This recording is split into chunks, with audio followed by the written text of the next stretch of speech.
तो स्टूडेंट्स दो क्वेश्चन हमने करा दिए हैं। एक तो ये क्वेश्चन आपका हो गया है इससे पहली वीडियो में, दूसरा क्वेश्चन आपका ये मैंने करा दिया है। अब क्वेश्चन आता है कि आउट क्रॉसिंग क्या होता है, ठीक है, आउट क्रॉसिंग क्या होता है, एफएमडी क्या होता है, ठीक है, और एचएस डिजीज क्या होता है। तो इससे पूछा गया है। तो एफएमडी की बात करें तो ये फुट एंड माउथ डिजीज होता है, ठीक है, इसके बारे में हम बात करेंगे। एचएस डिजीज के बारे में बात करेंगे, ओके। और दूसरा है कि जो आउट क्रॉसिंग होता है, ठीक है, इन ब्रीडिंग होता है, आउट ब्रीडिंग होता है, तो बहुत सारे ब्रीडिंग प्रकार होते हैं, तो उस पर भी हम डिस्कस करेंगे, ठीक है। क्वेश्चन था आपका एफएमडी का पूरा नाम आप देख सकते हैं। एफएमडी का पूरा नाम क्या है, फुट एंड माउथ डिजीज होते हैं, ठीक है।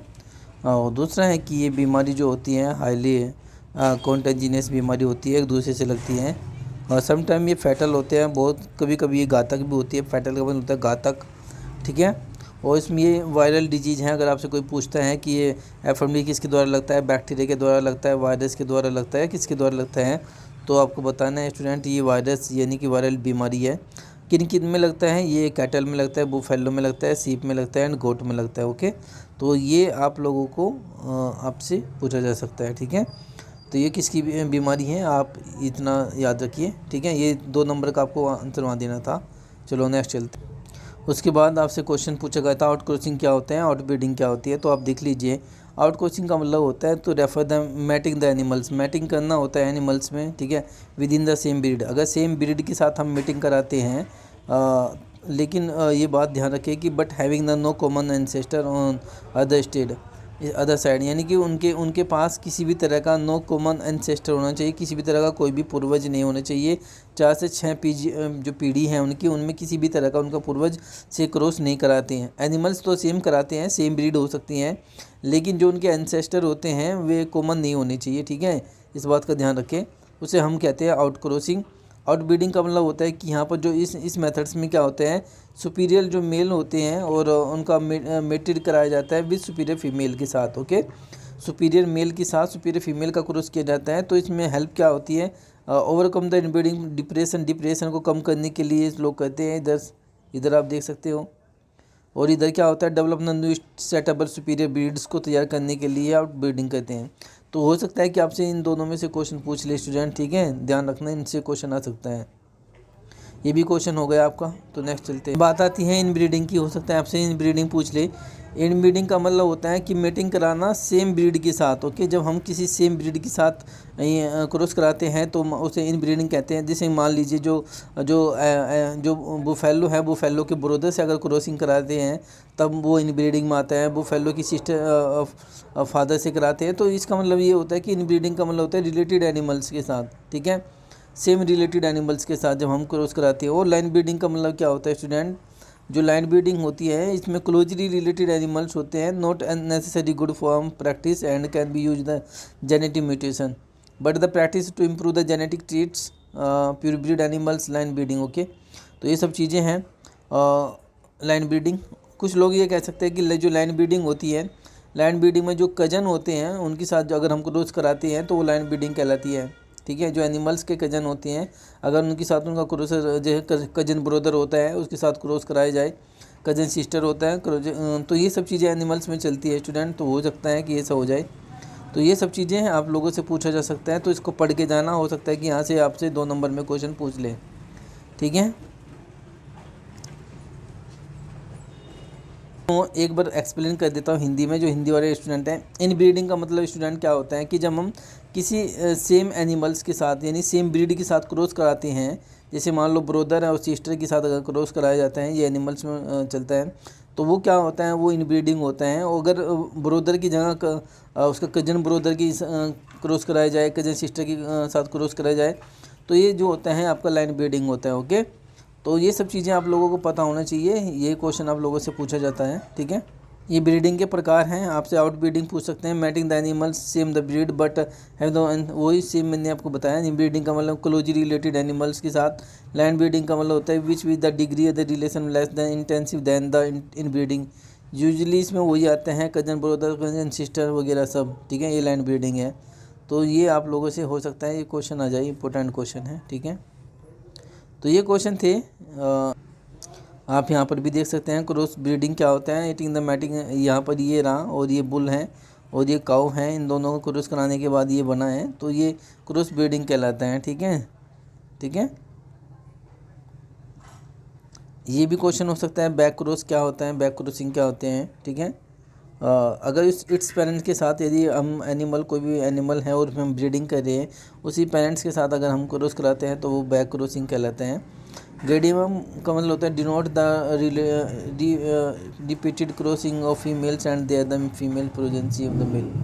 ठीक है, तो ये सिंगल क्रॉसिंग होते हैं, ग्रेडिंग अप होता है, सब चीज़ें आए आप लोग पढ़ लेना इनमें से।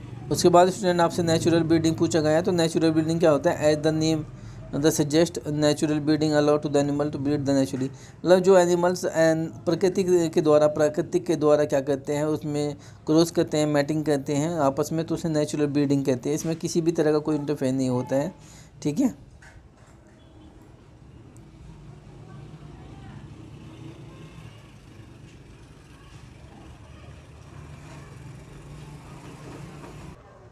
ये देख लीजिए आप, ये एचएस का पूरा नाम है स्टूडेंट। ठीक है, एचएस का पूरा नाम है इसको, इसे आप गलाघोटू के नाम से जानते हैं। गलाघोटू का नाम आपने सुना होगा। तो इसमें इसे जो हेमियोरेजिक सेप्टिसीमिया इसका बोटैनिकल पूरा नाम है एचएस का। तो ये सब आप लोगों से पूछा भी जा सकता है, एफएमडी आपसे पूछा जा सकता है, तो ये ध्यान रखिए, ये बहुत ही कॉमन नेम होते हैं। ठीक है, ये सारे के सारे क्वेश्चन हैं, आप लोगों से पूछा भी जा सकता है। गलाघोटू बोलते हैं इसको। ठीक है, तो ये सभी क्वेश्चन हमने आपसे डिस्कस कर लिए हैं, छोटे छोटे क्वेश्चन। अब आते हैं शॉर्ट क्वेश्चन पर। ठीक है, 5 नंबर के क्वेश्चन पर आते हैं। तो पूछा गया है साइलेज क्या होता है, इसे कैसे तैयार किया जाता है। देखो साइलेज क्या होता है, सबसे पहले आप देखें, एक होता है हे और एक होता है साइलेज। बहुत डिफरेंस होता है थोड़ा सा। जो हे होता है और जो साइलेज में होता है थोड़ा सा डिफरेंस होता है। जो आपका साइलेज होता है वो हे होता है वो किसका बनाया जाता है? ग्रीन फोडर का बनाया जाता है। ग्रीन फोडर का, हरे चारे का बनाया जाता है। जबकि जो साइलेज होता है, साइलेज जो होता है वो ड्राई फोडर जो होता है, सूखे जो चारा होता है उसका बनाया जाता है। ठीक है, दोनों में ये डिफरेंस होना चाहिए, पता होना चाहिए। ओके, चलो हमको इसको दिखा देते हैं, आप लोगों को बता देते हैं। ये और साइलेज की अगर बात करें तो ये कंजर्वेशन फोडर में आते हैं। कंजर्वेशन फोडर का मतलब ये स्टूडेंट क्या होता है? कंजर्वेशन फोडर का मतलब ये होता है कि जब फोडर की कमी होती है, ठीक है, यानी कि चारे की कमी होती है, उस समय हम इसको कंजर्व करके रख सकते हैं। ठीक है, ताकि इसका यूज किया जा सके। ऑफ सीजन में हम कर सकते हैं, जैसे मान लो आपको अभी हरा चारा वगैरह नहीं मिल रहा है तो आप इसका उस समय यूज कर सकते हैं। ठीक है, ये देख लीजिए आप इसको। सबसे पहले ये मेथड ऑफ कंजर्वेशन 2 तरीके से किए सकते हैं, हे और silage are the main method of the conservation of forage. Forage को हम 2 तरीके से कंजर्व कर सकते हैं, एक हे के द्वारा, दूसरा साइलेज के द्वारा। Hay is the prepared for the drying and will be generally keep while is keeped dry. Okay, hay जो होता है प्रिज्यू किया जाता है ड्राइंग मतलब सुखाकर। ओके, सुखाकर प्रिज्यू किया जाता है। और जो साइलेज होता है, साइलेज इज नेचुरल फर्मेंशन होता है which the produce the lactic and the other acid which the pickles पिज द फोरेज। ओके, तो जो साइलेज होता है वो हे में थोड़ा सा डिफरेंस है। वो जो हे जो होता है वो ड्राइंग होता है, प्रिज्यू किया जाता है सुखाकर। और जो साइलेज होता है वो नेचुरली होता है। अगर आप ग्रीन की बात करें तो ग्रीन ये फोडर होता है, तो इसे आप कह सकते हो स्टूडेंट। ठीक है, व्हाट इज साइलेज क्या होता है आपका? साइलेज की बात करें तो silage is the green materials product by the control by the fermentation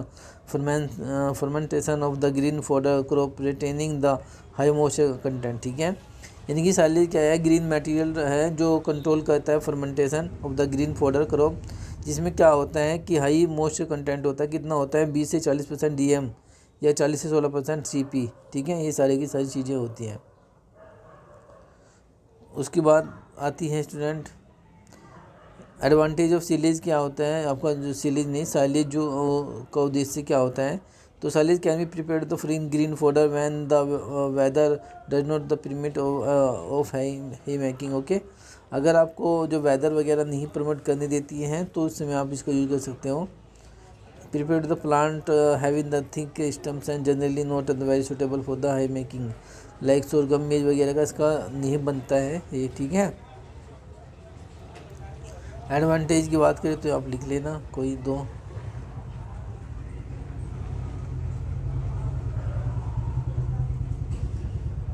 principal और साइलेज मेकिंग के कौन कौन से प्रिंसिपल हैं वो सब यहाँ पर देख सकते हैं। नॉर्मल कंडीशन होती है। ठीक है, पीएच की बात करें तो प्रिंसिपल काउंटर, इसको बात करें तो ये सब चीज़ें हैं। कौन कौन सी फसलें आप ले सकते हैं इसमें? इंसुल फोरेज ले सकते हैं, high level of the fermentable sugar आप ले सकते हैं, लो लेवल प्रोटीन आप के ले सकते हैं, लो लेवल बफरिंग कैपेसिटी आप ले सकते हो स्टूडेंट, ठीक है। तो इसमें 35% से ड्राई होना चाहिए, ठीक है। सिलेक्शन की बात करें तो सिलेक्शन कैसे करते हैं? पोषक घास वगैरह, एलिफेंट ग्रास वगैरह, ठीक है। तो ये सब चीज़ें हैं, इसमें आप लोग देख लेना, सब लिखा हुआ भी है। ये जो सिलो है जो गड्ढे वगैरह बनाती है, इसकी ऊंचाई इतनी है, सब चीज़ लिखी हुई है। कैसे करेंगे? मेकिंग द साइलेज, आप हार्वेस्ट करेंगे, फोटो को कटाई करेंगे, उसके बाद उसको पोस्टर ग्रास के द्वारा जल्दी हैंडलिंग कर लेंगे। उसके बाद पोस्टर लेग्यूम को from the budding and the early flowering stage से अलग करेंगे। फिर corn, yellow wrapping fruit stage, corn निकाल लेंगे, ठीक है। ड्रोट स्टेज वगैरह को निकाल देंगे, ठीक है। ये सब कंडीशन है। मेकिंग ऑफ सैलरी कंटिन्यू आप ऐसे भी लिख सकते हैं, बिल्कुल। ये सब इम्पोर्टेंट है, बहुत ही सिंपल वे में भी लिखा हुआ है।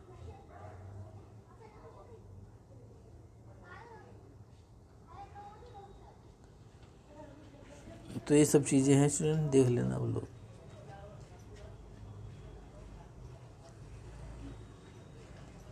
नींद आ रही है, बंद करनी सब।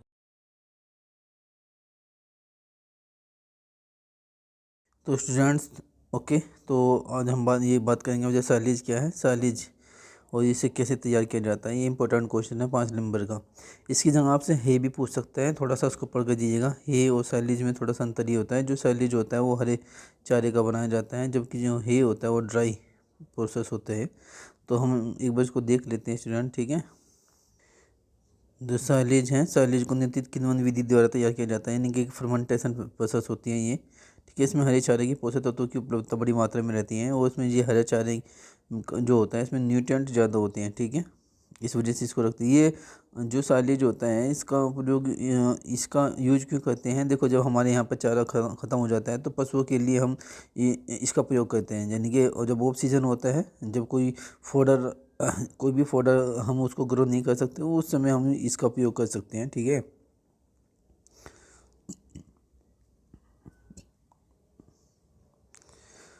तो ये देख लीजिए, इस तरह का होता है ये देखने में। साइलेज उस पदार्थ को कहते हैं जिसमें अधिक नमी वाले चारे को नियंत्रित किण्वन विधि द्वारा तैयार किया जाते हैं, जिसमें हरे चारे के पोषक तत्व की उपलब्धता बनी रहती है। अच्छा, अगर आपसे पूछे कि सबसे अच्छा जो साइलेज बनता है, ज्वार का बनता है, बाजरे का बनता है, तो आप ज्वार बाजरा आप लिख सकते हो, ज्वार बाजरा, ओके। ज्वार है, बाजरा वगैरह। तो इस तरह का है, ये आप पढ़ लीजिए यहाँ से यहाँ तक, ठीक है। अधिक नमी वाले चारे को नियंत्रित किण्वन विधि द्वारा तैयार किया जाता है और जिसमें हरे पोषक तत्व की उपलब्धता बनी रहती है। साइलेज निर्माण विधि में जिसे भौतिक संरचना का उपयोग किया जाता है उन्हें क्या बोलते हैं? साइलोपिट बोलते हैं। साइलोपिट मतलब गड्ढे बनाए जाते हैं और उसमें हरे चारे को, जब हरे चारे के पौधे को हवा की अनुपस्थिति में किण्वन या फर्मेंटेशन किया जाता है तो लैक्टिक अम्ल पैदा होता है।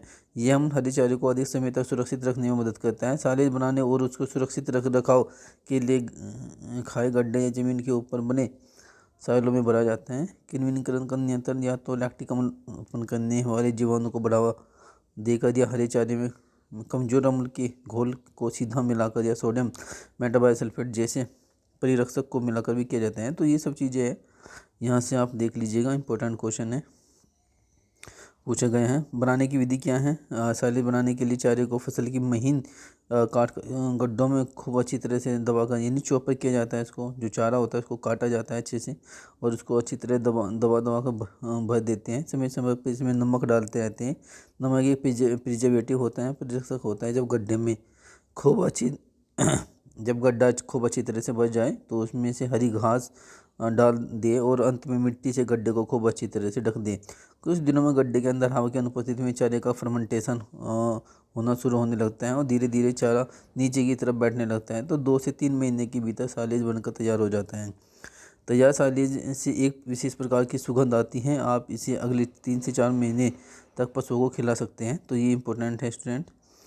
सावधानियाँ की बात करें तो ये ध्यान रखिए कि गड्ढे का साइज इतना इससे कम नहीं होना चाहिए और जिससे कि अगले 8 से 10 दिनों में पूरा हो जाए। साइलेज बनाने के लिए बहुत धीरे होती हैं। ये प्रक्रिया जो होती है, प्रोसेस जो होती है साइलेज की, बहुत ही स्लो होती है। इसमें समय देकर गड्ढे में चारा को बोना चाहिए। ये सब चीज़ें हैं। गड्ढे को भरते समय कटे हुए चारे की पूरे क्षेत्रफल में पतली पतली एक समान परतों में फैलाकर दबा कर अच्छी तरह से भरना चाहिए, ताकि अधिकांश हवा बाहर ना निकल पाए। ठीक है, ये सब चीज़ें हैं। साइलेज के अंदर हवा पानी बिल्कुल भी नहीं होना चाहिए। पॉलीथीन की चादर से चारों तरफ से ढककर उसके ऊपर 30 सेंटीमीटर मोटी गीली मिट्टी की पर डाल दबा दें, ताकि कोई हवा तो वहाँ तक वही है फर्मेंटेशन है, वहाँ पर हवा नहीं पहुँचनी चाहिए स्टूडेंट। ठीक है, तो ये सब चीज़ें हैं। ओके, ये क्वेश्चन था आपका। ठीक है, इसका आंसर मैंने यहाँ पर दे दिया है। तो डेफिनेशन अगर आप पूछता है तो डेफिनेशन ये रही स्टूडेंट, यहाँ पर आप देख सकते हैं। बहुत ही सिंपल डेफिनेशन है। साइलेज बनाने के लिए उसके सुरक्षित रख रखाव के लिए खाई गड्ढे जमीनों के ऊपर बने साइलों में भरा जाता है।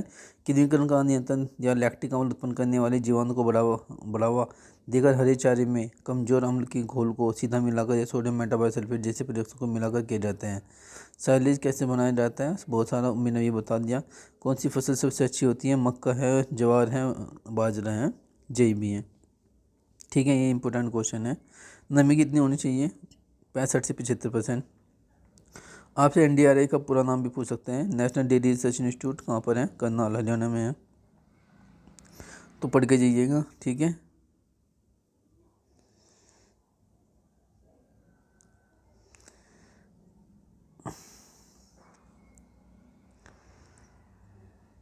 तो ये हे भी है, हे भी आपसे पूछा जा सकता है। ठीक है, साइलेज में हे के द्वारा ये सब चीज़ें हैं, ये सब मैं इसको देख लूँगा आपको।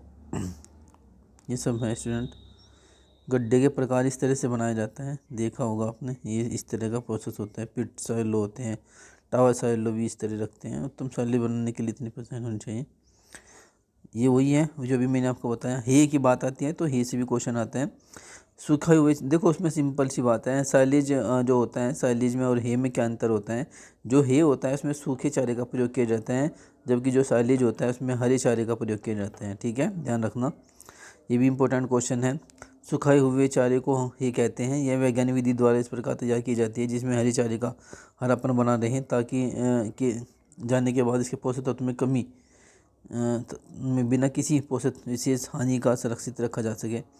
हरे चारे में नमी की मात्रा लगभग 80% होती है। उत्तर भारत में यह तैयार करने का समय निर्धारित है, मार्च अप्रैल है।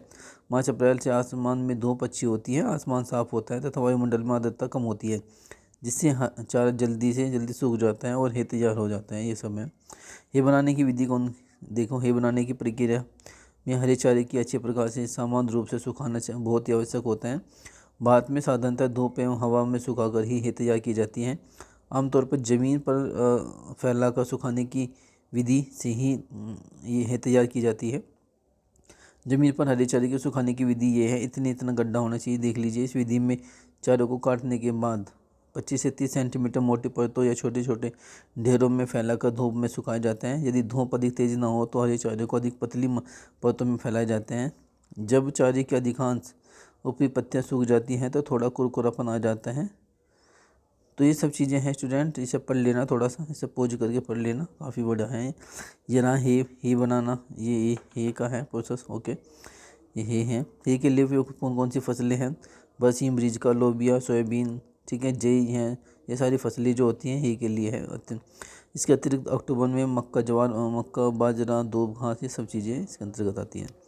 तो अगर आपसे पूछे तो हे के दोनों मैंने आपको हे और साइलेज के प्रकार, हे के प्रकार अगर आपसे पूछे तो दलहनी हे, दलहनी है। दलहनी मतलब जो पल्स वाली फसलें होती हैं, जो दलहनी फसलें मतलब जो दलहनी फसलों से तैयार किया जाने वाला ही होते हैं, उसमें अच्छी प्रोटीन होती हैं।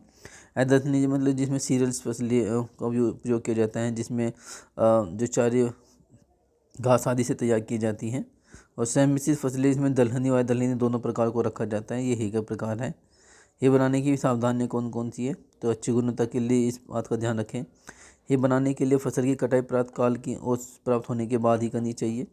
फसल की अवस्था का ही हे की गुणवत्ता पर काफ़ी प्रभाव पड़ता है, इसलिए फसल की कटाई कुल अवस्था में करना श्रेयस्कर होता है, क्योंकि अधिक पकी हुई फसल फसल की हे की गुणवत्ता अच्छी नहीं होती है, मतलब ज़्यादा पकी हुई जो फसल होती है उसका प्रयोग ज़्यादा ना करें, ठीक है।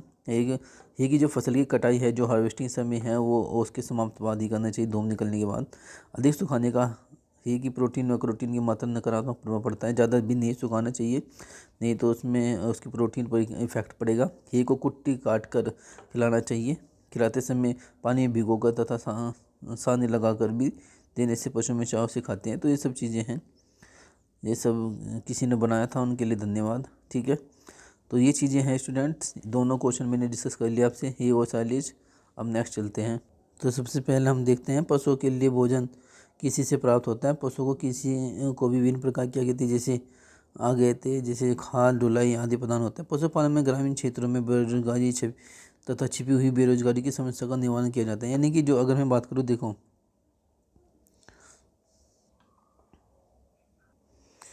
तो देखो ये इंपॉर्टेंट क्वेश्चन है कि भैया लाइव स्टॉक प्रोडक्शन का एग्रीकल्चर में क्या इंपॉर्टेंस है। बहुत इंपॉर्टेंट है स्टूडेंट, ठीक है।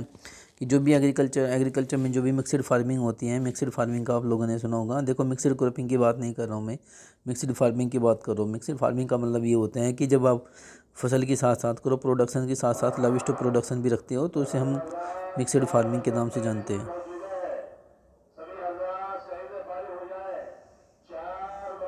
तो आप इसमें देख सकते हैं। तो जो मिक्सड फार्मिंग होती है स्टूडेंट, मिक्सड फार्मिंग क्या होता है कि आप फसल उत्पादन के साथ साथ अगर आप पशुधन भी उत्पादन का के साथ फसल उत्पादन के साथ साथ यदि पशुधन भी आप प्रोडक्शन कर रहे हैं, यानी कि लाइव स्टॉक प्रोडक्शन भी कर रहे हैं, तो उसे मिक्सड फार्मिंग कहते हैं। और तो मिक्सड फार्मिंग करके भी किसान आप ये भी एग्रीकल्चर में इंपॉर्टेंस है। भारत में आपने देखा होगा 30%, 30 से 32% जो जीडीपी आता है वो कहाँ से आता है। एग्रीकल्चर का जो जीडीपी आता है वो लाइव स्टॉक प्रोडक्शन से आता है। जैसे आपका एपीकल्चर है, एपीकल्चर मधुमक्खी पालन होता है, सेरिकल्चर है, जैसे रेशम पालन होता है, डेयरी से आता है, डेयरी से आता है, ठीक है। लाइव स्टॉक प्रोडक्शन से आता है, जैसे फिशरीज से आता है। आप बहुत सारी चीज़ें इसमें लिख सकते हो, फिशरीज है, ठीक है, जिससे हमें बहुत सारा क्या बोलता है इनकम जनरेट होती है, और ये हमारी जीडीपी में भी इंपॉर्टेंट रोल निभाती है। तो स्टूडेंट बहुत इंपॉर्टेंट है इसका, ठीक है। भारत के अंदर अगर बात करें तो देखो सदियों से ही मनुष्य किसी न किसी तरीके से पशु पर निर्भर रहा है। पुराने समय से ही मनुष्य को सीधे या असीधे तरीके से प्रयोग में ला रहे हैं। यदि खेती की बात करें तो पशुओं में को उसका सबसे बड़ा योगदान है। किसान पुराने समय में खेती के कामों का प्रयोग करता है, जैसे कि बैल की सहायता से खेती की जुताई करता था, फसल की बुआई करता था, इस कुएं से पानी निकालता था। तो ये सारे के सारे प्रोसेस होते हैं स्टूडेंट, ठीक है। ये 16% गलत है, ज़्यादा है, अब जब है 30% के करीब है, ठीक है। कैसी होती है पशु, देखो सहायक की बात करें तो मधुमक्खी पालन आप कर सकते हो, उससे भी इम्पोर्टेंट है। मुर्गे पालन आप कर सकते हो, मुर्गे पालन से भी एग्रीकल्चर का इम्पोर्टेंस है। आपने देखा होगा कि जो मुर्गियाँ हैं उनका जो वेस्ट मटेरियल्स होता है उससे क्या मैंदूर बनाया जाता है, खाद बनाया जाता है, जो हमारी एग्रीकल्चर की फसलों के लिए इम्पोर्टेंट होते हैं। बकरियों से आपने देखा होगा, बकरियाँ जो होती हैं वो मीट के लिए और गोट के लिए डबल पर्पज़ के लिए यूज की जाती हैं। इससे क्या होता है कि इससे हमारी जो इनकम है, एग्रीकल्चर में जो इनकम होती है वो भी जनरेट की जाती है, डबलिंग की जा सकती है, ठीक है। दूसरा है कि अगर आप बकरियों के दूध, बहुत सारे फ़ायदे हैं स्टूडेंट, ठीक है, उनके, और उनसे भी ये सब चीज़ें आप देखना होगा। भैंस गाय के बारे में तो आपने देखा ही होगा कि इनका FYM बनाया जाता है, गोबर की खाद, उसमें एग्रीकल्चर इसके अंदर नाइट्रोजन, फास्फोरस, पोटास होता है। ये सब चीज़ें आपको वहाँ पर लिखनी है, ठीक है, ये सब चीज़ें आपको लिखनी है स्टूडेंट, ठीक है। तो पशुपालन की बात करें तो इम्पोर्टेंट इसी तरीके से है। बाकी अगर बहुत सारी चीज़ें हैं, जैसे कि मैं, ये आंकड़ा बहुत कुछ कहता है। ये आंकड़ा कहता है कि जो कैटल है, भारत में कैटल की पॉपुलेशन स्टूडेंट कितनी है, 190 मिलियन है, ओके। जिससे शेयर में लाइव स्टॉक प्रोडक्शन 12.25% शेयर करता है और सेकंड पोजीशन पे है। बुफेलो की बात करें तो 108 मिलियन है, जो 56% शेयर करता है वर्ल्ड का लाइव स्टॉक प्रोडक्शन में।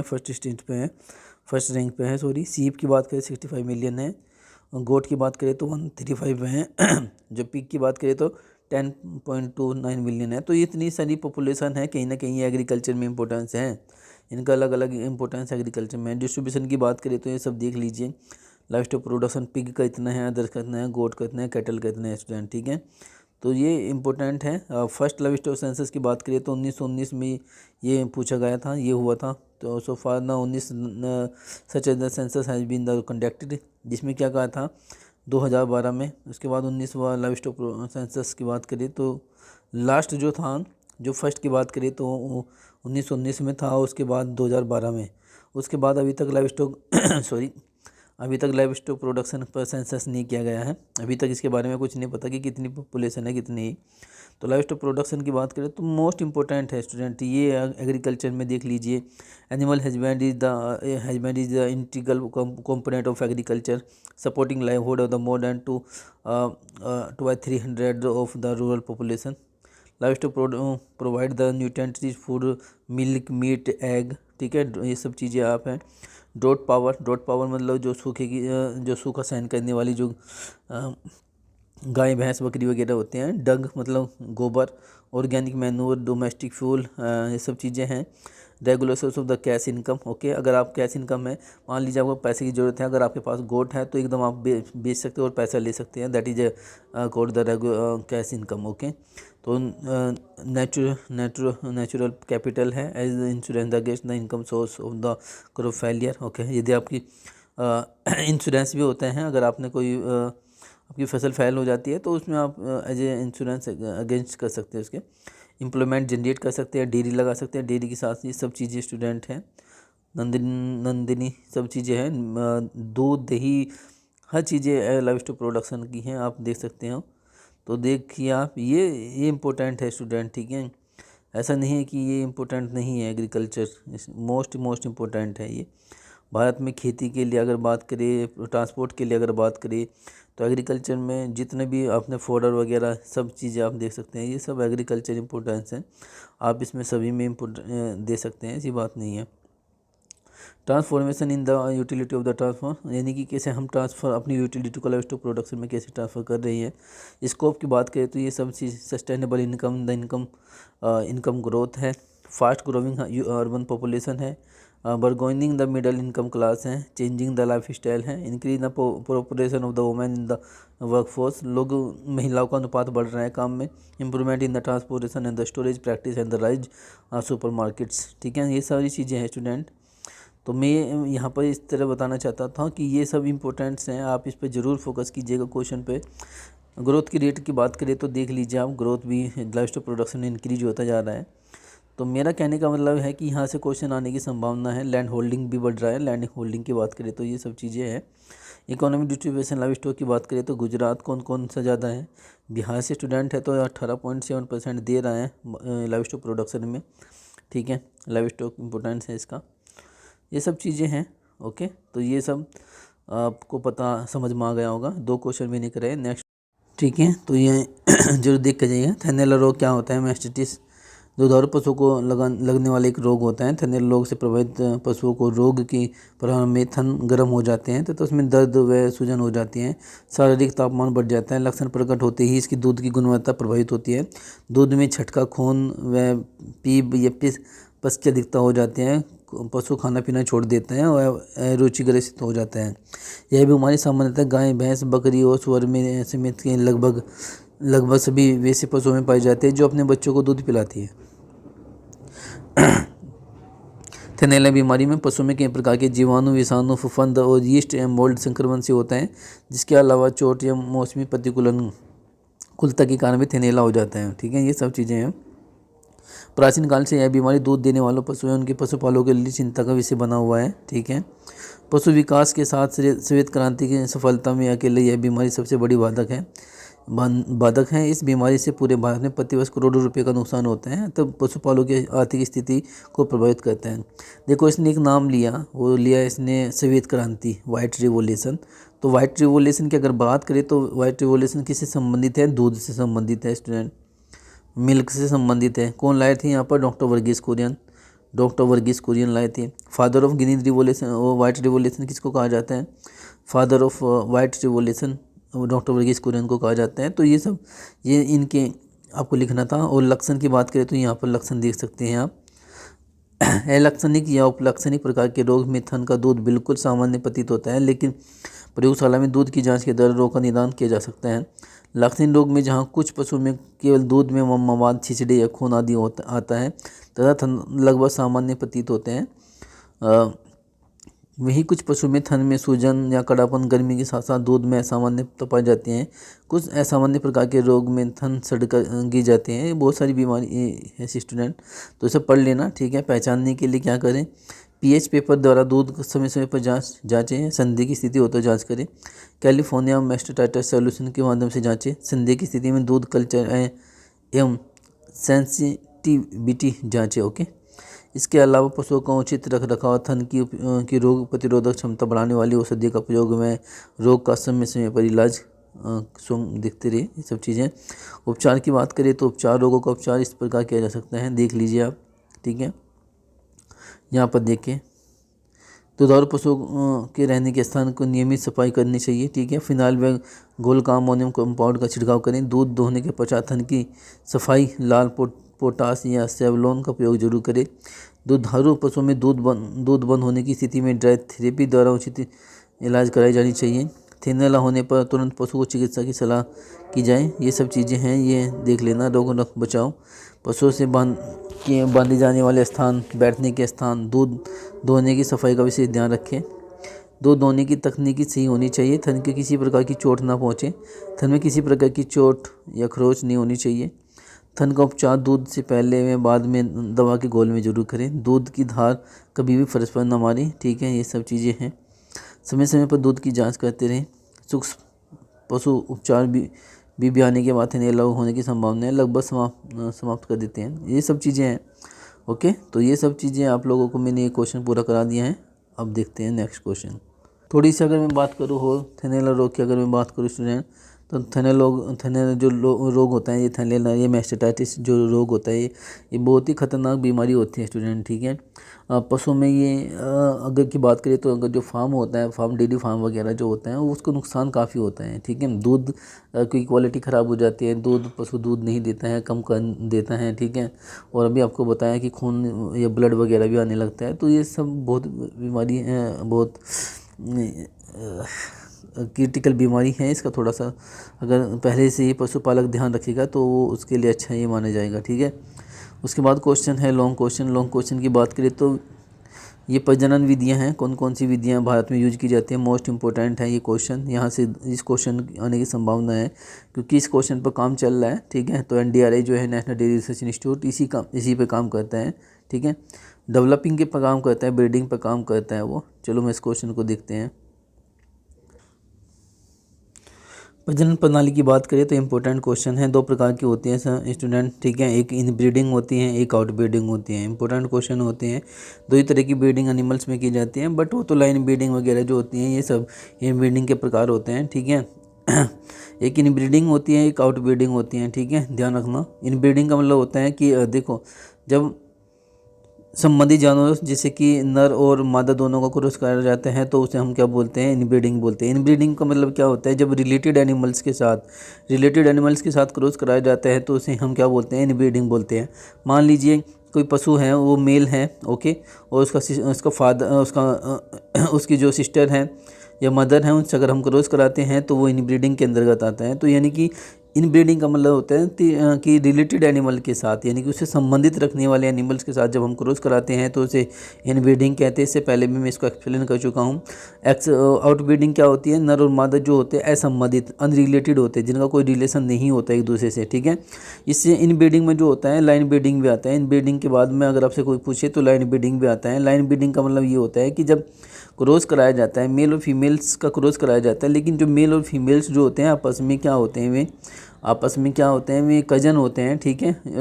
जो रिलेटेड तो होते हैं लेकिन वे कजन होते हैं, चाचा हो सकते हैं। इस तरह की उनके एनिमल रिकॉर्ड में रखा जाता है चीज़ें। एक्सटर्नल में मतलब प्लांट जो मेल होते हैं या फीमेल्स जो होते हैं, फीमेल और मेल जो पशु होते हैं वो अनरिलेटेड होते हैं, उनका आपस में कोई संबंध नहीं होता, उसको हम क्या बोलते हैं, बाह्य प्रजनन कहते हैं। अंतः प्रजनन की बात करें तो इनब्रीडिंग यानी संबंधित व्यक्तियों से हम क्रॉस कराते हैं तो अक्सर लक्षण के मध्य परिवर्तन के लिए, जन्मजात पशुओं के प्रदर्शन के लिए, ठीक है। हालांकि इनब्रीडिंग का अभ्यास जानबूझकर प्रयोगशाला में स्टॉक के आनुवंशिक एक रूपता बनाने और क्रॉसिंग पशु और पौधे प्रजनन के लिए स्टॉक का उत्पादन करने के लिए किए जाते हैं। लेकिन प्रजनन के लिए चयन के लिए दौरान छोटी आबादी रखने से अनजाने में अंत प्रजनन उत्पन्न होता है। दो प्रकार के होते हैं, घनिष्ठ प्रजनन, लाइन ब्रीडिंग। मैंने अभी बताया था। घनिष्ठ प्रजनन की बात करें तो पहले इसे मैं हिंदी में इंग्लिश में बता देता हूँ, ठीक है। थोड़ा सा मैं इसे इंग्लिश में बताता हूँ, फिर आपको हिंदी में बताऊँगा। ये इंग्लिश में आ गया। तो इन ब्रीडिंग का मतलब होता है इन ब्रीडिंग द रिलेटेड एनिमल्स, ठीक है, ओके। आउट ब्रीडिंग का मतलब होता है अनरिलेटेड एनिमल, ओके। ये इतना समझ में आया। तो ये सब चीज़ें हैं, ये सब पढ़ लेना। इन ब्रीडिंग के क्या क्या फॉर्मूले हैं, ठीक है। हालांकि ये सब इन ब्रीडिंग में किया जाता है, ठीक है। इसका mating related individual after result हम देखते हैं कि भाई हमारे जो पशु हैं वो कैसा रहा दूध में, कैसा नहीं रहा, उसका वो सब देखते हैं। उसके बाद जो इनब्रीडिंग होती है उसके कुछ प्रकार होते हैं, जैसे क्लोज ब्रीडिंग होती है। क्लोज का मतलब होता है this is the most intensive breeding where animals are very closely related and can be the tracked the back to more than man common ancestor, okay. तो ये सारा का सारा क्लोज ब्रीडिंग होता है, जैसे daughter son, okay, dam daughter sister, इस तरह का। Line breeding the meeting the animals that are the more distantly related which can be the detective back of the common ancestor, example cousin, grandparents and grand offspring, half brother, half sister line, that is a called line breeding, okay. यानी कि यहाँ पर क्या किया जाता है, देखो student, यहाँ पर डॉटर और ब्रदर एंड सिस्टर का प्रयोग किया जाता है क्योंकि ये क्लोज ब्रीडिंग है। और जबकि लाइन ब्रीडिंग में क्या होता है, कजन का प्रयोग होता है। Cousin, grand parents, grand sparing, half brother, half sister, इस तरह से अगर हम क्रॉस कराते हैं तो लाइन ब्रीडिंग होती है। आउट ब्रीडिंग की बात करें तो इसमें भी आपका क्रॉस ब्रीडिंग आता है। क्रॉस ब्रीडिंग का मतलब होता है कि मैटिंग टू एनिमल्स, दो डिफरेंट एनिमल्स का क्रॉस कराएंगे तो उसे हम क्रॉस ब्रीडिंग के नाम से जानेंगे, ठीक है। ग्रेडिंग अप क्या होता है, grading up the breeding of animal to different breed where the animals in indigenous breed, okay. यानी कि यहाँ पर ग्रेडिंग अप में क्या होता है कि दो ही पशुओं और डिफरेंट एनिमल्स ब्रीड्स का क्रॉस कराया जाता है। एनिमल्स जो होते हैं वे इंडिजीनियस होते हैं, हमारे देश के होते हैं, ठीक है।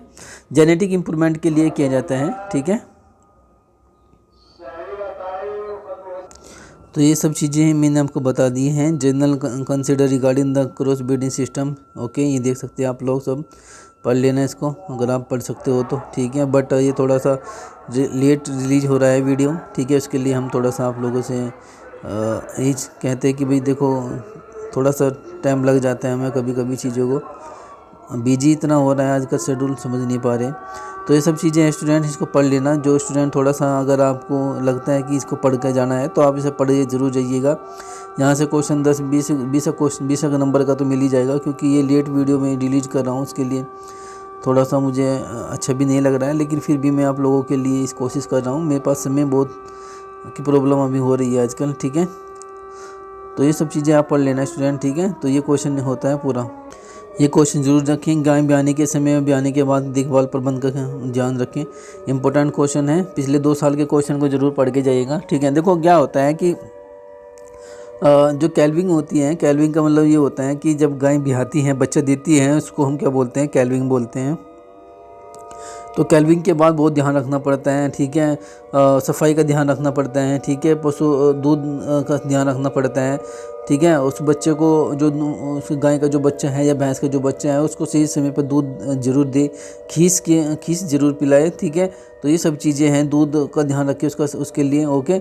और सफाई का ध्यान रखें, किसी भी तरह की कोई बीमारी ना हो, ओके। तो ये सारी चीज़ें हैं, इसमें आप जो ध्यान ये समझ लिखना है, आपको केयर वगैरह रखना है। एक आदर्श डेयरी फार्म पर विभिन्न प्रकार के अभिलेखों को बताना है कि भाई क्या अगर हम डेयरी फार्म बनाते हैं तो उसमें हम क्या क्या चीज़ें रखें। आप बिल्कुल रखें, स्टॉक रजिस्टर रखें वहाँ पर, ठीक है। एक डेयरी रजिस्टर रखें, डेली का रखें। बहुत सारी चीज़ें आप उसमें रख सकते हैं कि भाई डेयरी फार्म में हम ऐसे ऐसी चीज़ें रखेंगे ताकि हम उनके एंसेस्टर का प्रयोग, जैसे मान लीजिए रजिस्टर है, रजिस्टर में लिखेंगे कि इस गाय ने 1 नंबर की गाय है तो इसने इतना दूध दिया, 2 की ने तो इतना दिया, तो अगले दिन इतना कम क्यों हुआ है। तो वो सब चीज़ें आपको ध्यान रखना पड़ेगा। अगर उन पर टैग लगाना पड़ेगा। अगर किसी नस्ल का है तो उसके कान पे टैगिंग होती है, कान पर आपने देखा होगा, तो कान पर टैग लगाया जाता है स्टूडेंट, ताकि उसको पहचान सके। तो बहुत सारी चीज़ें इसमें होती हैं। भारत में जो पिग होते हैं, इस पर भी पिग फार्मिंग आजकल लोग कर रहे हैं। पिग फार्मिंग में क्या होता है कि देखो एक्चुअली क्या आता है, पिग फार्मिंग में इम्पोर्टेंस इसलिए है क्योंकि यहाँ पर जो प्रोडक्शन होता है, जो बच्चों का जो बच्चे जो होते हैं ज़्यादा हाईली प्रोडक्शन ये कहते हैं। गला घोटू की बीमारी के बारे में HF जो आपको HS होता है, इससे इम्पोर्टेंट है, ये भी क्वेश्चन है। ये भी एक बीमारी है, इसके बारे में भी अगर आप कहें तो बट यह है कि समय थोड़ा सा कम है, इसलिए आप इसे ज़रूर देख कर जाइएगा इस पेपर को, ठीक है। इससे एक और मैं पेपर आपको दिखा देता हूँ। ये 2021 का पेपर है, इस पेपर को भी थोड़ा सा देख के जाइएगा स्टूडेंट, क्योंकि यहाँ से क्वेश्चन आने की संभावना है, ठीक है। यहाँ से भी क्वेश्चन आ सकता है आपसे। डिफाइन द हाइब्रिड वैगर क्या होता है, संकरों से आप क्या समझ सकते हैं, ठीक है। हाइब्रिड वैगर का मतलब होता है कि जो अच्छे से जिसका मतलब क्या होता है कि जिसका प्रोडक्टिविटी अच्छा होता है, ठीक है। ऐसा कोई जब मेल वगैरह जो होता है, ठीक है, बुल वगैरह जो होता है, उसमें हाइब्रिड वैगर होना चाहिए अच्छा सा, ठीक है। द बैलेंस रेशियो का मतलब होता है कि आप उसके अंदर जो पशु है उसके अंदर ज़्यादा एक्सप्लेनेशन नहीं कर सकता, क्योंकि समय नहीं है आपके पास भी, और थोड़ा सा मुझे है कि इसे अपलोड भी करना है, ठीक है। अब 5 बज चुके हैं, आप देख सकते हैं 5 बजे है, तो 5:03 हो गई है, और 8 बजे आपका पेपर भी है, तो मैं ज़्यादा नहीं करूँगा। बैलेंस रेशन का मतलब देखो, बैलेंस का जो होता है, balance define the balance ration का मतलब ये होता है कि इसमें आप बैलेंस रखें, जैसे कि आपने खल रखा, ड्राई फोडर रखा, ग्रीन फोडर रखा और सीडर फोडर रखा, तो उसका बैलेंस जो रेशियो होता है उसी को अगर आप दोगे तो उसे हम बैलेंस डाइट के नाम से जानते हैं। तो ये ग्रेडिंग अप का मतलब होते हैं, मैंने आपको पहले बताया था कि ग्रेडिंग अप क्या होता है। ग्रेडिंग अप का मतलब होता है जब हम क्वालिटी के आधार पर किसी चीज़ को अलग करते हैं, यानी कि जो मेल है या फीमेल का आपका जो काऊ वगैरह होते हैं, तो उसको अलग करना ग्रेडिंग अप कहलाता है। ब्रुसेलोसिस को हम कैसे प्रिवेंट कर सकते हैं, बिल्कुल इसकी वैक्सीन वगैरह भी आती है ब्रुसेलोसिस, और आप चाहे तो इस सावधानियाँ जरूर रखें, सफाई का ध्यान रखें, ठीक है। ये सब चीज़ें हैं। हेल मिल्किंग, हाँ, दूध से निकालने की विधि, चुटकी विधि होती है, चुटकी विधि का आपने नाम सुना होगा, पूर्ण हस्त विधि नाम सुना होगा, तो ये सब चीज़ें थी, आप उसमें से लिख देंगे। और बाकी की बात करें तो ये प्रोजेनिक टेस्टिंग क्या होते हैं, संतति परीक्षण का वर्णन कीजिए, इंपॉर्टेंट क्वेश्चन है। स्वाइन फीवर क्या रोग, ये स्वाइन फीवर होता है, ये पिग्मा होता है, ओके, पिग्मा होता है ये, ठीक है। सब चीज़ें इसमें आपको लिखना था। क्रिस क्रॉसिंग क्या होता है, ये सब क्रिस क्रॉसिंग, ठीक है, ध्यान रखना इसमें क्रॉसिंग और क्रिस क्रॉसिंग में क्या डिफरेंट होता है। ये सब स्टूडेंट हैं। भारत में पशु से संबंधित कौन कौन सी समस्या हैं, उनको दूर करने के लिए वही है भाई, जेनेटिक ब्रीडिंग प्रॉब्लम है, किसान वही चीज़ें हैं, ब्रीडिंग को चेंज नहीं करना चाहता है, किसान के पास जो ब्रीड है वो उसी को लेना चाहते हैं, ठीक है। तो ये सब चीज़ें हैं। गोट की वैरायटी बताइए, मैंने बहुत सारी डिस्कस की थी, आप इस पे एक क्वेश्चन बन सकता था 10 नंबर का, ठीक है। 10 गायों के मुंह पर नाली में इसकी लंबाई चौड़ाई आपको निकालना आना चाहिए। आर्टिफिशियल इंसेमिनेशन मोस्ट इंपॉर्टेंट है, आजकल इसका यूज हो रहा है, क्योंकि जो बुल होते हैं वो अगर जो मेल बुल होते हैं वो अगर फर्टिलाइजेशन प्रोसेस कंप्लीट नहीं करते हैं, तो इसलिए आर्टिफिशियल इंसेमिनेशन का प्रयोग किया जाता है। तो ये सब चीज़ें आप लोग जानते भी होंगे। मैनेजमेंट क्या करें बेड की देखभाल गर्भकाल के दौरान, बहुत ही इंपॉर्टेंट क्वेश्चन है। सफाई का ध्यान रखें, बच्चे बीमारी वगैरह ना हो किसी तरह की, ठीक है, उनके अंदर। ये सब स्टूडेंट क्वेश्चन थे, इसको थोड़ा सा एक्सप्लेन किया मैंने। तो आज के लिए इतना ही है, बेस्ट ऑफ लक, ओके। तो स्टूडेंट्स, ओके, तो आज हम ये बात करेंगे मुझे साइलेज क्या है, साइलेज और इसे कैसे तैयार किया जाता है। ये इंपॉर्टेंट क्वेश्चन है 5 नंबर का। इसकी जगह आपसे हे भी पूछ सकता है, थोड़ा सा उसको पढ़ कर दीजिएगा। हे और साइलेज में थोड़ा सा अंतर ही होता है। जो साइलेज होता है वो हरे चारे का बनाया जाता है, जबकि जो हे होता है वो ड्राई प्रोसेस होते हैं। तो हम एक बार इसको देख लेते हैं स्टूडेंट, ठीक है। जो साइलेज हैं, साइलेज को नियंत्रित किण्वन विधि द्वारा तैयार किया जाता है, यानी कि फर्मेंटेशन प्रोसेस होती है ये, ठीक है। इसमें हरे चारे के पोषक तत्वों की उपलब्धता बड़ी मात्रा में रहती है, और इसमें ये हरे चारे जो होता है इसमें न्यूट्रिएंट ज़्यादा होते हैं, ठीक है, इस वजह से इसको रखते हैं। ये जो साइलेज होता है इसका उपयोग, इसका यूज क्यों करते हैं, देखो जब हमारे यहाँ पर चारा ख़त्म हो जाता है तो पशुओं के लिए हम इसका प्रयोग करते हैं, यानी कि जब ऑफ सीजन होता है, जब कोई भी फोडर हम उसको ग्रो नहीं कर सकते, उस समय हम इसका उपयोग कर सकते हैं, ठीक है।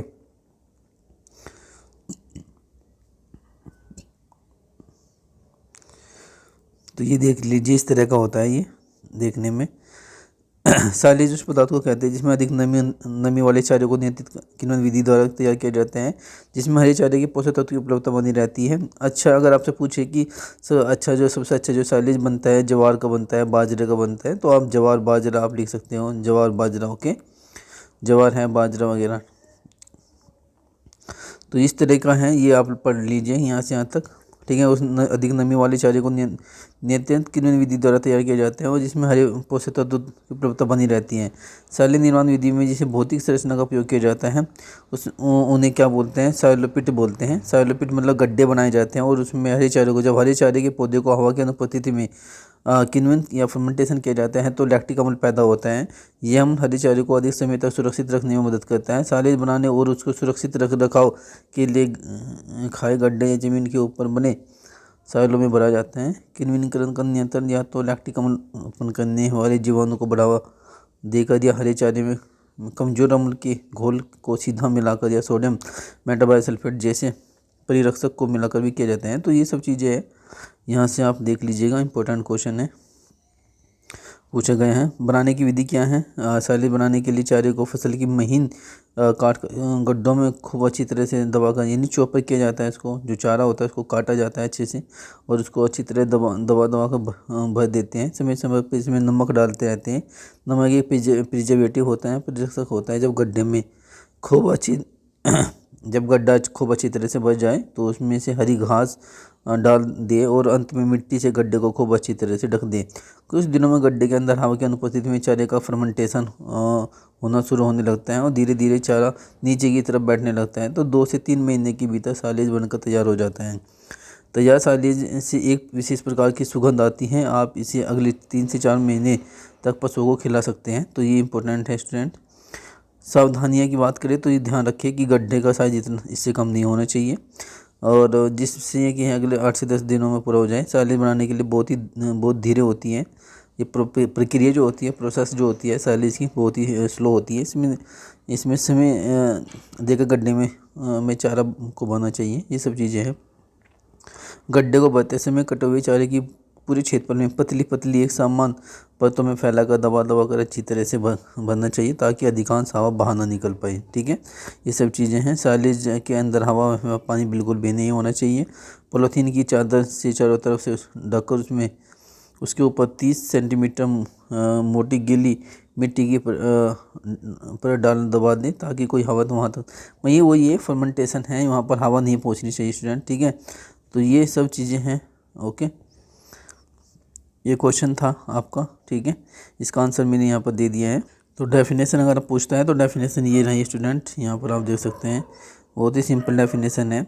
साइलेज बनाने के लिए उसको सुरक्षित रख रखाव के लिए खाए गड्ढे जमीनों के ऊपर बने साइलों में भरा जाता है।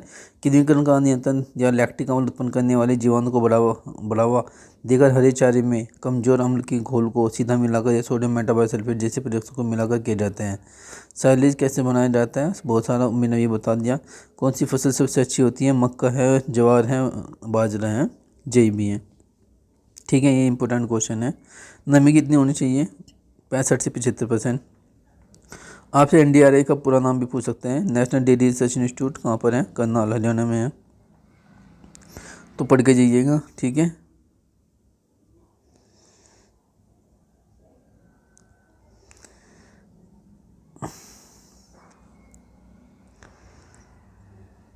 तो ये हे भी है, हे भी आपसे पूछा जा सकता है। ठीक है, साइलेज में हे के द्वारा ये सब चीज़ें हैं, ये सब मैं इसको देख लूँगा आपको। ये सब है स्टूडेंट। गड्ढे के प्रकार इस तरह से बनाया जाता है, देखा होगा आपने। ये इस तरह का प्रोसेस होता है। पिट साइलो होते हैं, टावर साइलो भी इस तरह रखते हैं। उत्तम साइलो बनाने के लिए इतनी % होनी चाहिए। ये वही है जो भी मैंने आपको बताया। हे की बात आती है तो हे से भी क्वेश्चन आता है। सूखे हुए, देखो उसमें सिंपल सी बात है। साइलेज जो होता है, साइलेज में और हे में क्या अंतर होता है? जो हे होता है उसमें सूखे चारे का प्रयोग किया जाता है, जबकि जो साइलेज होता है उसमें हरे चारे का प्रयोग किया जाता है। ठीक है, ध्यान रखना, ये भी इंपॉर्टेंट क्वेश्चन है। सुखाए हुए चारे को हे कहते हैं। यह वैज्ञानिक विधि द्वारा इस प्रकार तैयार की जाती है जिसमें हरे चारे का हरापन बना रहे ताकि के जाने के बाद इसके पोषक तत्व में कमी में बिना किसी पोषक विशेष हानि का सुरक्षित रखा जा सके। हरे चारे में नमी की मात्रा लगभग 80% होती है। उत्तर भारत में यह तैयार करने का समय निर्धारित है, मार्च अप्रैल है। मार्च अप्रैल से आसमान में धूप अच्छी होती है, आसमान साफ होता है तथा वायुमंडल में आर्द्रता कम होती है, जिससे चारा जल्दी से जल्दी सूख जाता है और हे तैयार हो जाता है। ये सब है। हे बनाने की विधि कौन? देखो, हे बनाने की प्रक्रिया में हरे चारे की अच्छे प्रकार से समान रूप से सुखाना बहुत ही आवश्यक होता है। भारत में साधारणतः धूप एवं हवा में सुखाकर ही हे तैयार की जाती है। आमतौर पर ज़मीन पर फैलाकर सुखाने की विधि से ही ये है तैयार की जाती है। ज़मीन पर हरे चारे के सुखाने की विधि ये है। इतना गड्ढा होना चाहिए, देख लीजिए। इस विधि में चारों को काटने के बाद 25 से 30 सेंटीमीटर मोटी परतों या छोटे छोटे ढेरों में फैलाकर धूप में सुखाए जाते हैं। यदि धूप अधिक तेज न हो तो हरे चारे को अधिक पतली परतों में फैलाए जाते हैं। जब चारे की अधिकांश ऊपरी पत्तियाँ सूख जाती हैं तो थोड़ा कुरकुरापन आ जाता है। तो ये सब चीज़ें हैं स्टूडेंट, इसे पढ़ लेना, थोड़ा सा इसे पोज करके पढ़ लेना, काफ़ी बड़ा है ये ना। ही बनाना ये हे का है प्रोसेस। ओके, ये है। हे के लिए कौन कौन सी फसलें हैं? बरसीम, मरीचिका, लोबिया, सोयाबीन, ठीक है, जई हैं। ये सारी फसलें जो होती हैं हे के लिए है। इसके अतिरिक्त अक्टूबर में मक्का, ज्वार, मक्का, बाजरा, दूब, घास, ये सब चीज़ें इसके अंतर्गत आती हैं। तो अगर आपसे पूछे तो हे के दोनों में ने आपको हे और साइलेज के प्रकार, हे के प्रकार अगर आपसे पूछे तो दलहनी हे, दलहनी है। दलहनी मतलब जो पल्स वाली फसलें होती हैं, जो दलहनी फसलें मतलब जो दलहनी फसलों से तैयार किए जाने वाला ही होते हैं, उसमें अच्छी प्रोटीन होती हैं। दलहनी मतलब जिसमें सीरियल्स फसलें का उपयोग किया जाता है, जिसमें जो चारे घास आदि से तैयार की जाती हैं। और सहमिश्रित फसलें, इसमें दलहनी व दलहनी दोनों प्रकार को रखा जाता है। ये ही का प्रकार है। ये बनाने की सावधानियाँ कौन कौन सी है? तो अच्छी गुणवत्ता के लिए इस बात का ध्यान रखें। ये बनाने के लिए फसल की कटाई प्रातः काल की ओस प्राप्त होने के बाद ही करनी चाहिए। फसल की अवस्था का ही ये की गुणवत्ता पर काफ़ी प्रभाव पड़ता है, इसलिए फसल की कटाई कुल अवस्था में करना विशेषकर होता है, क्योंकि अधिक पकी हुई फसल की ही की गुणवत्ता अच्छी नहीं होती है। मतलब ज़्यादा पकी हुई जो फसल होती है उसका प्रयोग ज़्यादा ना करें, ठीक है। ही की जो फसल की कटाई है, जो हार्वेस्टिंग समय है, वो उसके समाप्त बाद ही करना चाहिए, धूप निकलने के बाद। अधिक सुखाने का ही की प्रोटीन व क्रोटीन की मात्रा नकारात्मक प्रभाव पड़ता है। ज़्यादा भी नहीं सुखाना चाहिए, नहीं तो उसमें उसकी प्रोटीन पर इफेक्ट पड़ेगा। ही को कुट्टी काट कर खिलाना चाहिए। खिलाते समय पानी में भिगोकर तथा सानी लगाकर भी देने से पशु में चाव से खाते हैं। तो ये सब चीज़ें हैं, ये सब किसी ने बनाया था, उनके लिए धन्यवाद, ठीक है। तो ये चीज़ें हैं स्टूडेंट्स, दोनों क्वेश्चन मैंने डिस्कस कर लिया आपसे, ही और साइलेज। अब नेक्स्ट चलते हैं। तो सबसे पहले हम देखते हैं पशुओं के लिए भोजन किसी से प्राप्त होता है। पशुओं को किसी को भी विभिन्न प्रकार की आगे जैसे आ गए थे, जैसे खाद, ढुलाई आदि प्रदान होता है। पशुपालन में ग्रामीण क्षेत्रों में बेरोजगारी तथा छिपी हुई बेरोजगारी की समस्या का निवारण किया जाता है। यानी कि जो अगर मैं बात करूँ, देखो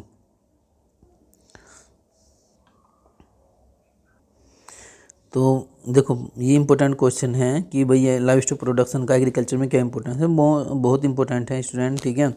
कि जो भी एग्रीकल्चर में जो भी मिक्सड फार्मिंग होती है, मिक्सड फार्मिंग का आप लोगों ने सुना होगा। देखो मिक्सड क्रॉपिंग की बात नहीं कर रहा हूँ मैं, मिक्सड फार्मिंग की बात कर रहा हूँ। मिक्सड फार्मिंग का मतलब ये होता है कि जब आप फसल के साथ साथ क्रॉप प्रोडक्शन के साथ साथ लाइव स्टॉक प्रोडक्शन भी रखते हो, तो उसे हम मिक्सड फार्मिंग के नाम से जानते हैं।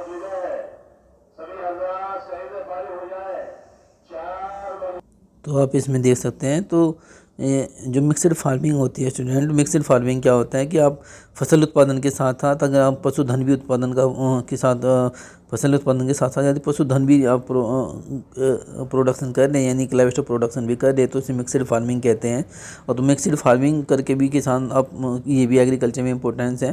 भारत में आपने देखा होगा 30% 30 से 32% जो GDP आता है वो कहाँ से आता है? एग्रीकल्चर का जो GDP आता है वो लाइव स्टॉक प्रोडक्शन से आता है। जैसे आपका एपीकल्चर है, एपीकल्चर मधुमक्खी पालन होता है, सेरिकल्चर है, जैसे रेशम पालन होता है, डेयरी से आता है, ठीक है, लाइव स्टॉक प्रोडक्शन से आता है, जैसे फिशरीज से आता है। आप बहुत सारी चीज़ें इसमें लिख सकते हो, फिशरीज है, ठीक है, जिससे हमें बहुत सारा क्या बोलता है इनकम जनरेट होती है, और ये हमारी GDP में भी इंपॉर्टेंट रोल निभाती है।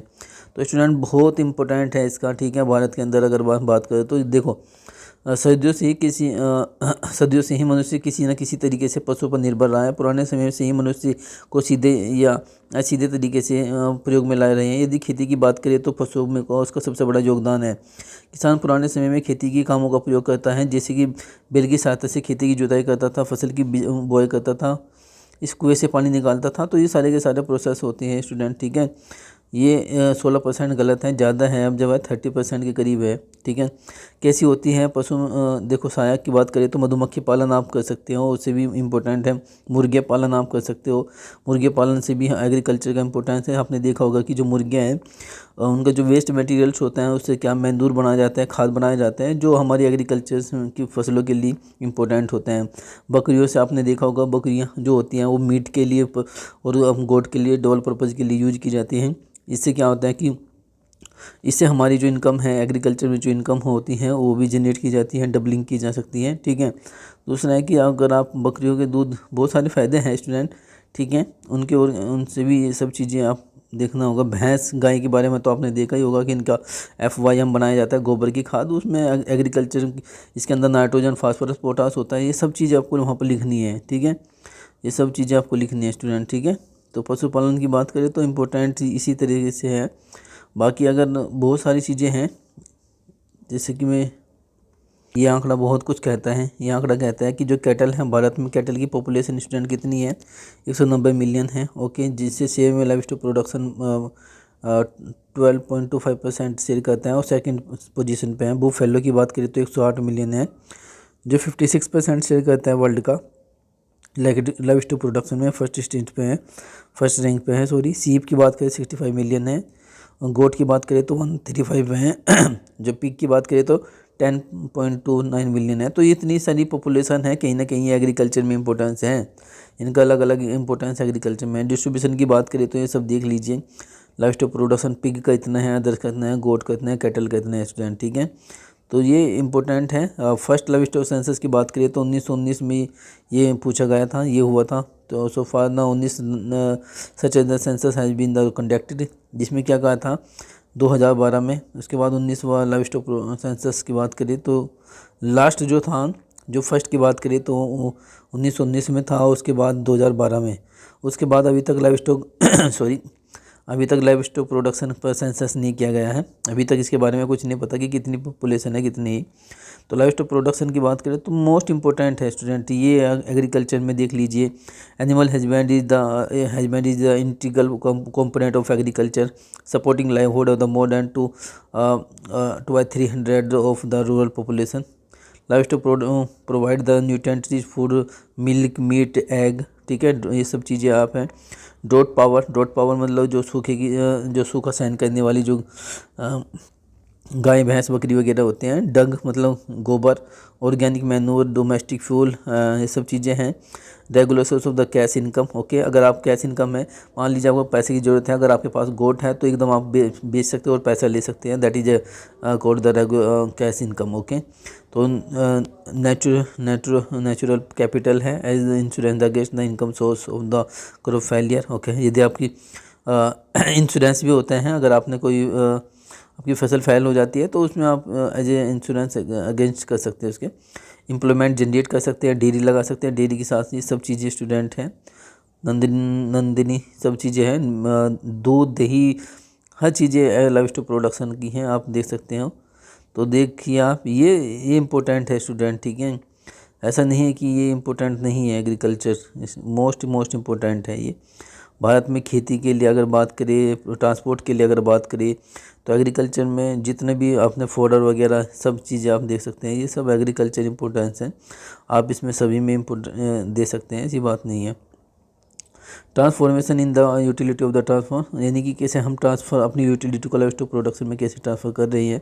स्कोप की बात करें तो ये सब चीज़ sustainable income, the income growth है, फास्ट ग्रोइंग अर्बन पॉपुलेशन है, burgeoning the middle income class है, चेंजिंग द लाइफ स्टाइल है, increase the proportion of the women in the workforce, लोग महिलाओं का अनुपात बढ़ रहा है काम में, improvement in the transportation and the storage practice and the rise supermarkets, ठीक है, ये सारी चीज़ें हैं स्टूडेंट। तो मैं यहाँ पर इस तरह बताना चाहता था कि ये सब इम्पोर्टेंट्स हैं, आप इस पर ज़रूर फोकस कीजिएगा क्वेश्चन पे। ग्रोथ की रेट की बात करें तो देख लीजिए आप, ग्रोथ भी लाइव स्टॉक प्रोडक्शन इंक्रीज होता जा रहा है। तो मेरा कहने का मतलब है कि यहाँ से क्वेश्चन आने की संभावना है। लैंड होल्डिंग भी बढ़ रहा है, लैंड होल्डिंग की बात करें तो ये सब चीज़ें हैं। इकोनॉमिक डिस्ट्रीब्यूशन लाइव स्टॉक की बात करें तो गुजरात कौन सा ज़्यादा है, बिहार से स्टूडेंट है तो 18.7% दे रहा है लाइव स्टॉक प्रोडक्शन में, ठीक है, लाइव स्टॉक इम्पोर्टेंस है इसका, ये सब चीज़ें हैं, ओके। तो ये सब आपको पता समझ में आ गया होगा। 2 क्वेश्चन मैंने करे, नेक्स्ट